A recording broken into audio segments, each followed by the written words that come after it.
Hi guys, it's me Kate. Welcome to another tutorial for you. If you are new here, please don't forget to subscribe to my channel. In this video guys, I am so happy to share to you how to crochet this poncho. First guys, we are going to make a slip knot.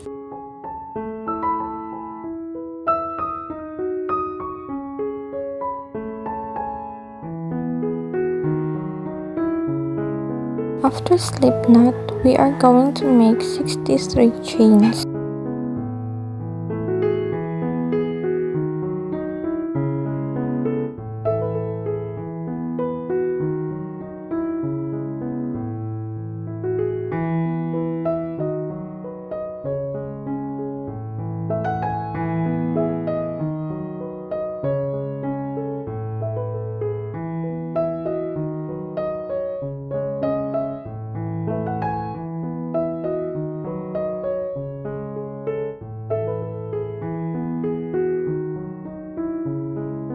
After your foundation chain, which is 63 chains, now we are going to proceed to a row 1, which is odd number row. So skip 2 chains and double crochet into the third chain.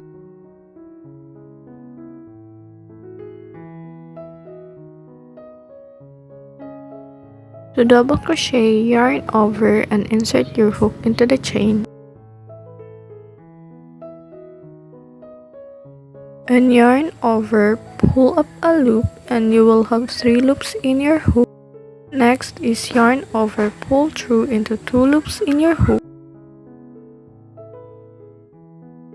Yarn over and pull through into 2 loops left in your hook. So that is how to double crochet. Please continue double crochet in each chain up to the end of this chain, and I will meet you back again.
And here our row 1 is done. Now we are going to proceed to row 2, which is even number row. Please turn your work and start with chain 3. In every even number row, please remember to start with chain 3.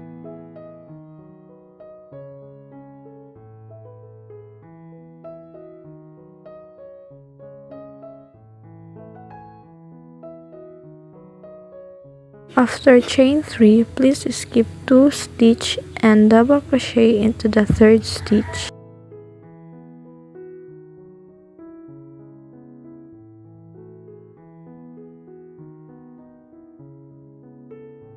After you double crochet, chain 1 and skip 1 stitch and double crochet into the next stitch.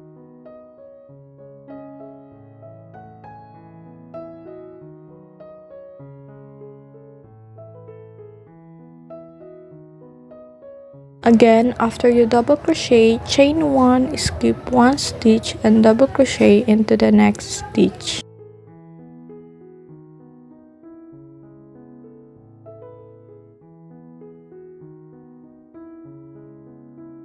Please repeat double crochet, chain 1, skip 1 stitch and double crochet into the next stitch up to the end of this row.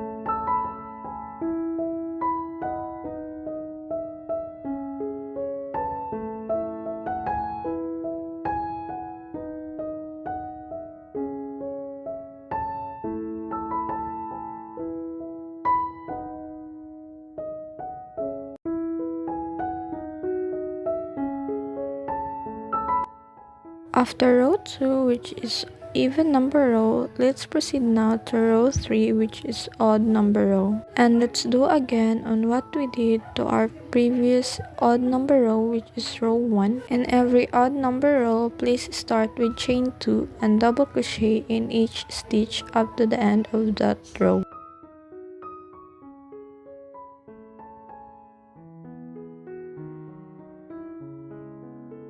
After chain 2, double crochet into the first stitch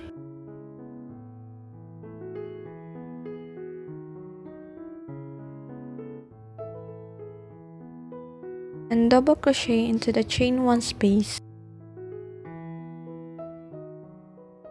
Again, double crochet into the next stitch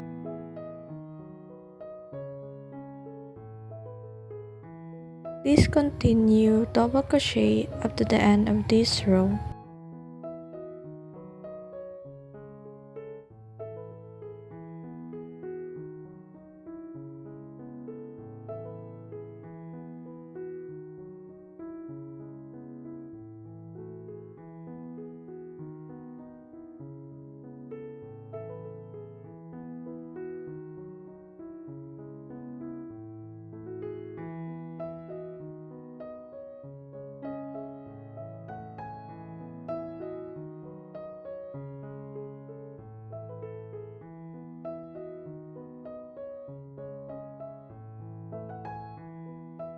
And here guys, put 1 double crochet into 3 chain space.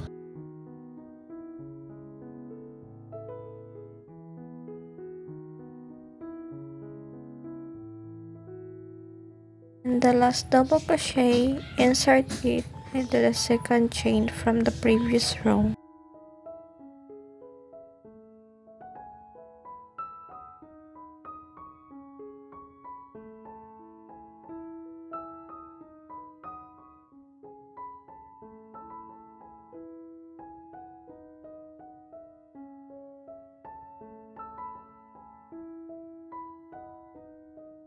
So this is what it looks like now. And after your odd number row pattern, which is start with 2 chain and double crochet in every stitch. And now turn your work and we will start the row 4, which is even number row, and always start with chain 3. After chain 3, skip 2 stitch and double crochet into the next stitch.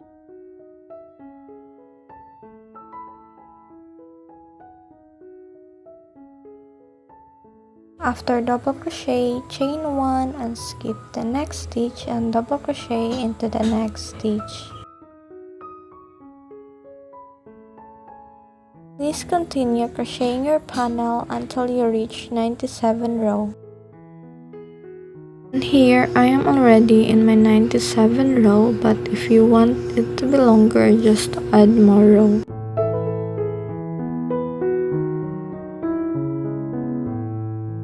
After your panel guys, please try to fit it into your body and put stitch marker. Here's mine guys, so the last step that we will do is put 2 single crochet in every stitch.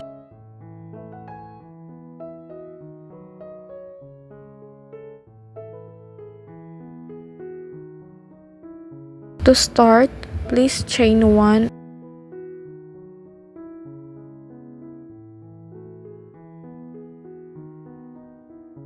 Then, insert your hook into the first stitch of the both side of your panel and make 2 single crochet.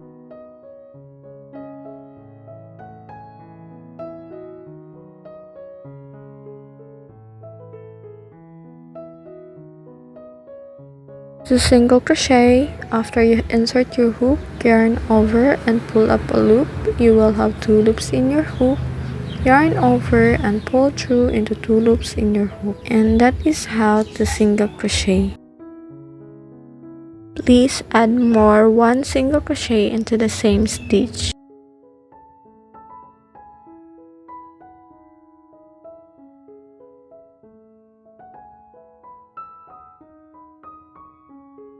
And 2 single crochet into the next stitch.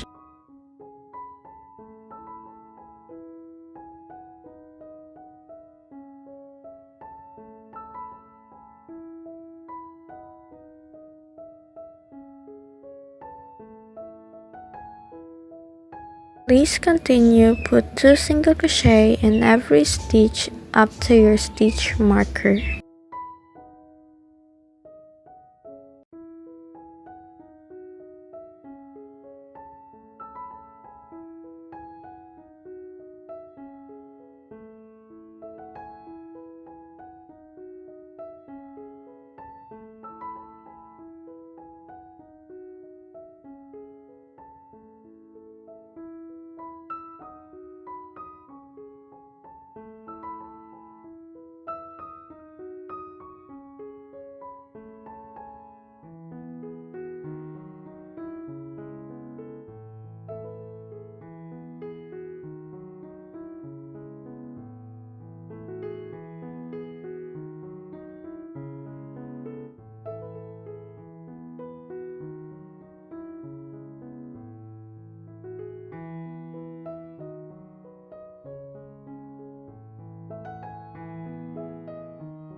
And after that, chain 1 and cut your yarn.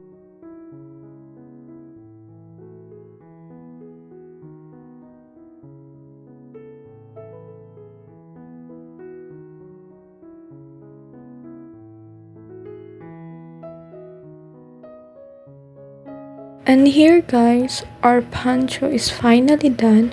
All we have to do is hide the end of our yarn. And I hope you made your own with the help of this tutorial. That's all in this tutorial. Good day, God bless us all. See you in my next tutorial.